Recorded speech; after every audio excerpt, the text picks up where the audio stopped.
Welcome back to the world of bow making. Today I'm going to show you how to make and use a Tillering string.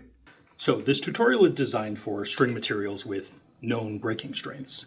If you're using something that doesn't have a known breaking strength, it is pretty easy to test it. Just hang some weights on it until it breaks and note when it does. I'll be using Dacron, or B50, which has a breaking strength of 50 pounds. So the reason it's important to know your breaking strength is that you want the total bowstring to have a breaking strength of about 4 to 6 times the draw weight of the bow. So if you have a 50-pound bow, you want a total breaking strength of 200 or 300 pounds.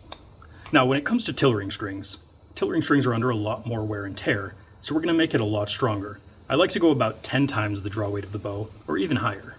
So for my Tillering string, I'm going to go with 16 1/6 strands of Dacron B50. That's going to be more than enough for bows 80 pounds and below, and it's still going to be perfectly fine for bows 100 pounds plus. So now I'm going to measure out 16 strands, 120 inches long, or just 100 inches long if you're making a shorter Tillering string. Okay, so here we have 2 nails, and they're set 120 inches apart. Now the reason we need to measure out our bundles longer than the actual bowstring is that 1, the loop takes up some length, 2, we need some extra length to tie the adjustable timber hitch knot so that we can change the length of the bowstring, and 3, the twisting is going to take up some of the length. So all in all, you should account for about 30% loss in total length. Okay, so I'm taking an end of the bowstring material, and I'm going to tie a little knot on this end. And now we just wind it around until we have 16 strands. 1, 2, 3.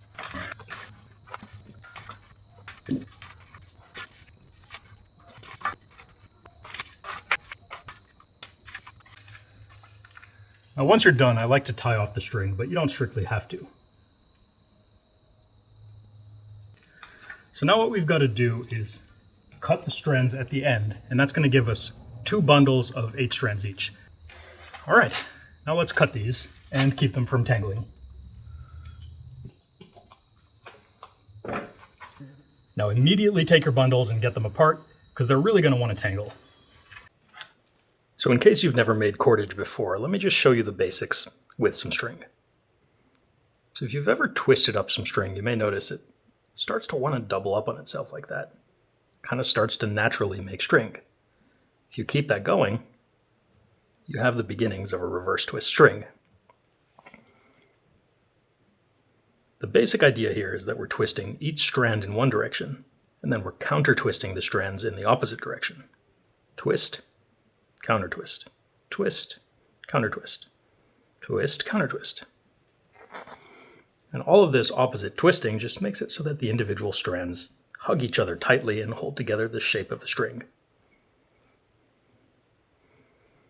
Now the twisting direction is arbitrary. You could twist this way or this way, as long as you do opposites.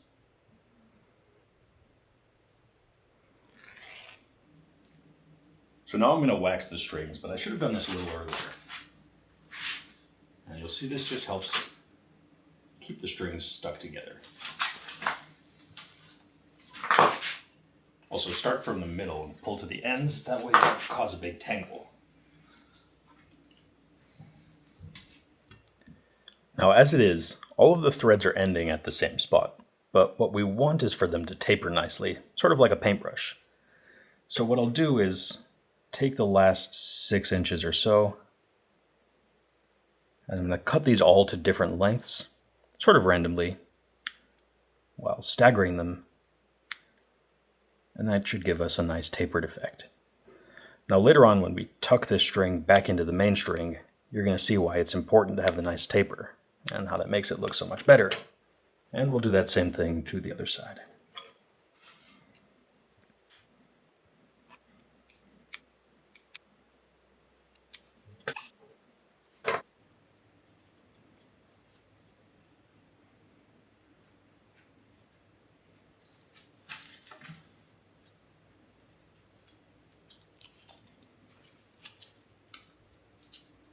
I like to wrap the string around a little cardboard or a bit of dowel. It just makes it easier to handle. Okay, I'm starting with the loops about 7 or 8 inches from the ends, and I'm just going to start twisting up some cordage.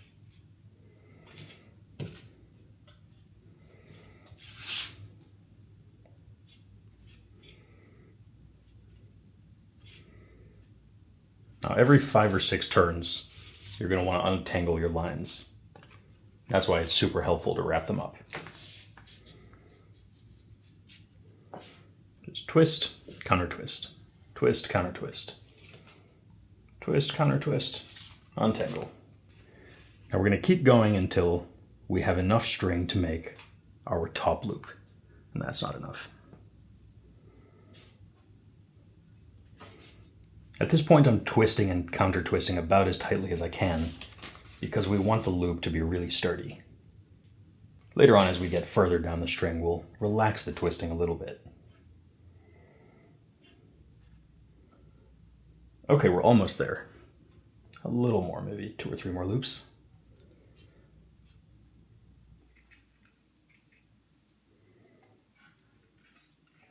Okay, so I have enough string to make a loop. So all I do is bring it over and lay the tag ends onto the main string bundles. You fuse them with the wax you already added. If you need more wax, you can add it at this point.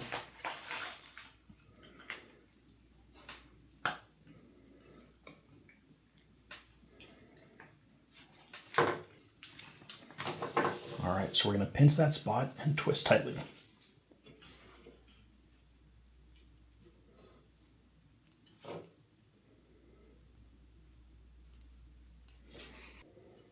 And at this point, we're just going to keep going, twisting about as tightly as we can until we get past all of these tag ends. So you can see why we had to taper these. If we cut them all to the same length, they would all come out of the string at this point and it would look kind of ugly. Okay, now we have a loop. And we're past all of the tag ends. Just leave those for now. They don't hurt the bowstring. It's just part of the design. And later on, we'll cut them off. Now at this point, we can really relax how tightly we twist the string. Because too much twist is just going to make the string stretchy. A good bowstring is pretty stiff, so we'll just lay loose twists, enough for the string to hold itself together. If you twist too much, your string is also going to come out way shorter. So there's a little bit of variation in terms of your actual results, depending on how tightly you twist.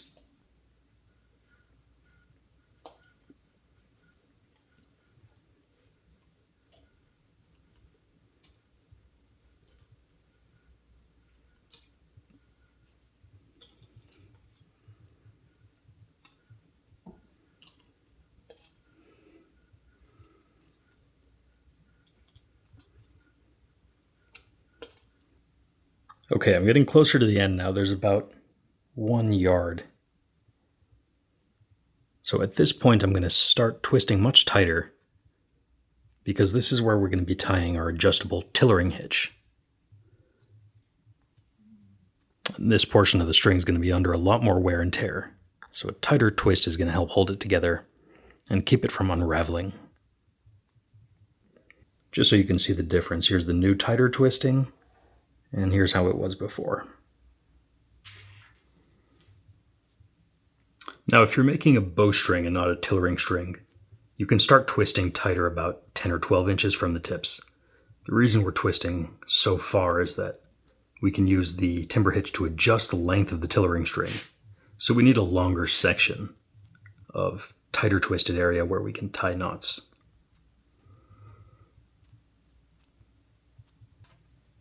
Now, when we get about 7 or 8 inches from the ends, we'll stagger the tips just like we did on the other side.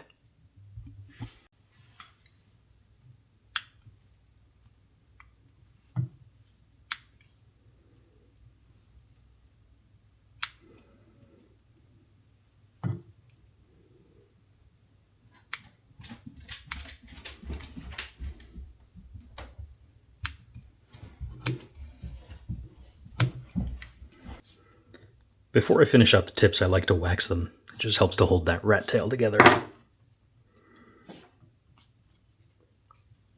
And now just twist tightly all the way to the end.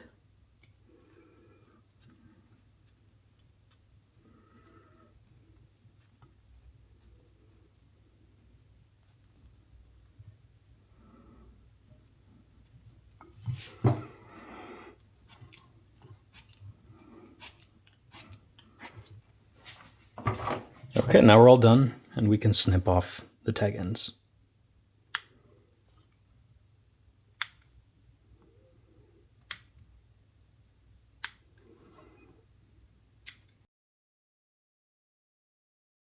Okay, we have our bowstring, so now I can show you how to use it. The big advantage of a single loop design is that on the other end you have a rat tail that you can use to tie an adjustable timber hitch. This lets you change the length of the string to accommodate different sizes of bow. Adjusting the string also lets you shorten the string as much as possible. That's really important when you're long string tillering.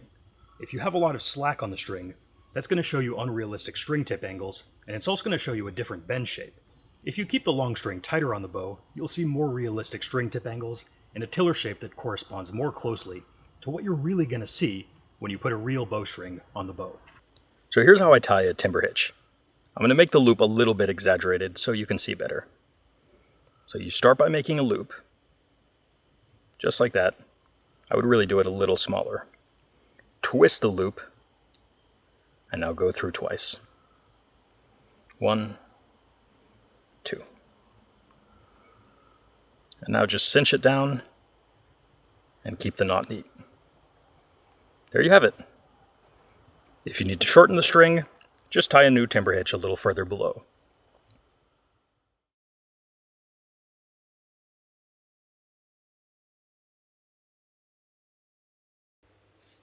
So before you put a tillering string on your bow, you're going to rough it out and start floor tillering.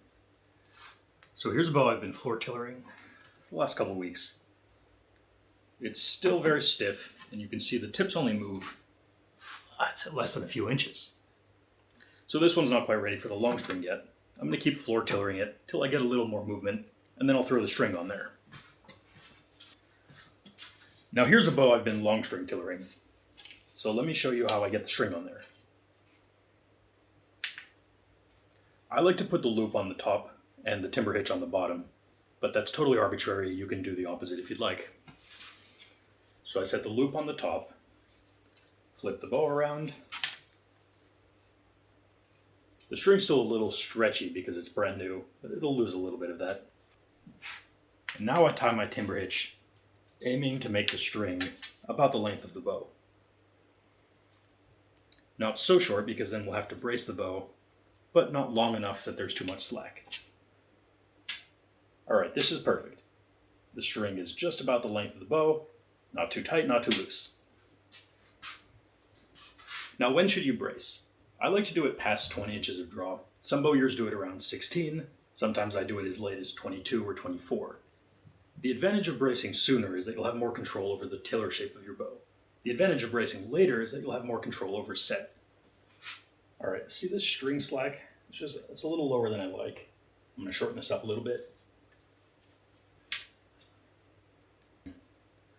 When you're changing the length of a tillering hitch, pull the string through twice, but pinch the loop, and then just bring it down. And that's how much you're shortening the string by.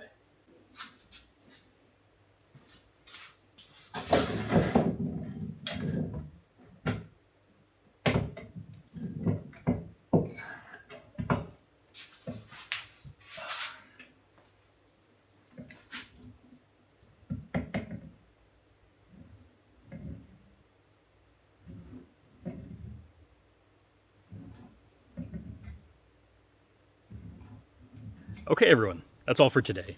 Of course, if you have any questions, let me know down in the comments. If you need any help with your bows, or you just want to talk bows, visit me at Reddit's bowmaking community, r/bowyer. I'll see you all in the next one. May the bow gods be with you, and may your arrows fly true.